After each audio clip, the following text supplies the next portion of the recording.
Salt Lake City is getting ready for a busy streets reconstruction season to help improve our roads for now and in the future.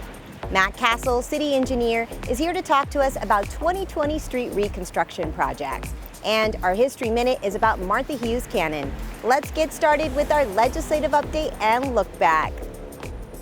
At its February 18th meeting, the City Council heard from more than 30 individuals about the draft of the Foothill Master Plan, received a presentation on the Utah Roadmap, one designed for the state legislature to improve air quality and address the causes and impacts of climate change, heard an initial proposal about updating the city's master plan process, and approved an interlocal agreement to fund the complete replacement of the Smiths Ballpark playing surface.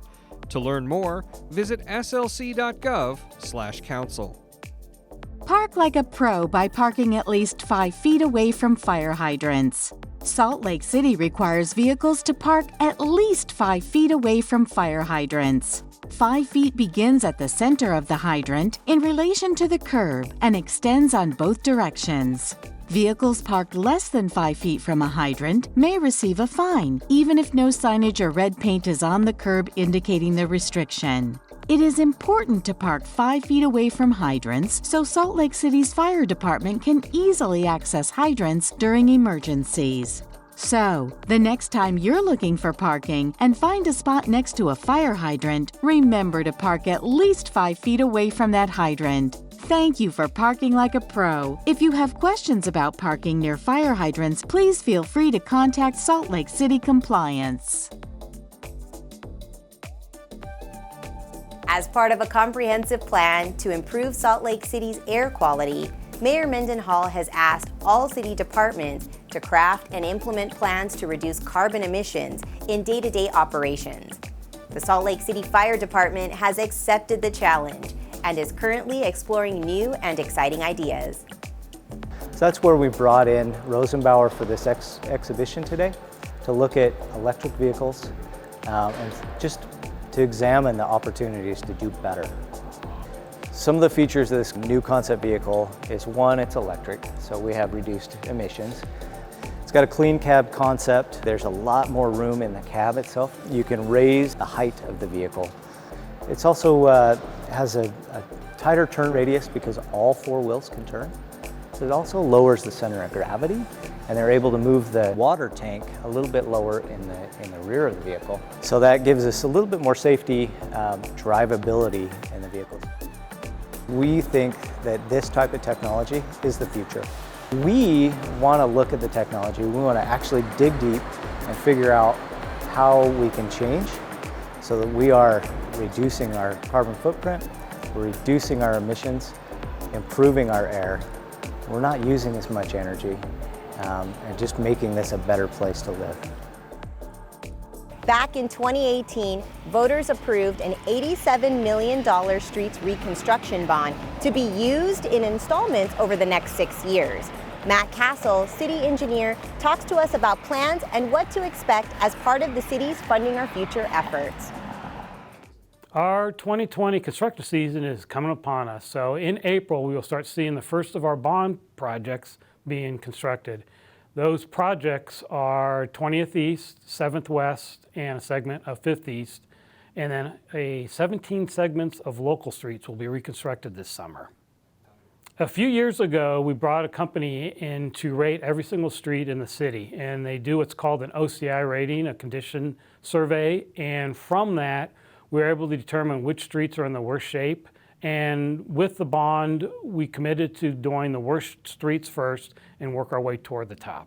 To help us manage our way with all the funding we have right now, we put together a 6-year plan. And that 6-year plan can be found on fundingourfuture SLC.com. And that's our guidance document. That helps us as we think through which streets to do and helps us to identify how we prioritize which streets to do. And it's all in that document. What we want to do is get our streets to average condition. So that we have numerous streets that are in really good shape and numerous streets that are in need of a lot of help. Right now, we're less than average. So if you took on a scale of A, B, C, D, E, F, we want to be a C, and we're probably more of a D to I wouldn't say an F, but we're down there. And we want to get our streets in better condition so that we at least qualify for what would be a C. Funding our future is the starting point to help us get to a C level. The other piece that's helping us is hiring a second streets crew to do slurry seal, crack seal, chip and seal. That it will help us immensely. And this is the first stepping stone. And so with these funds, we can hopefully turn that direction of our roads and stop them from deteriorating and hopefully move them in a direction where they're at least getting a little bit better right now. There's numerous ways that we'll do our outreach. One, the contractor will be doing door hangers to let people know that are immediate to the project, help them understand what's going on, when it's going to happen, and where it's going to happen. And then we're going to have a Facebook Live on March 4th at 10 o'clock, and that's a lot of good information as we try to reach out to the community and let them know what's going on. And another way we're going to reach out is go to the community councils and give them updates of our projects as they go on.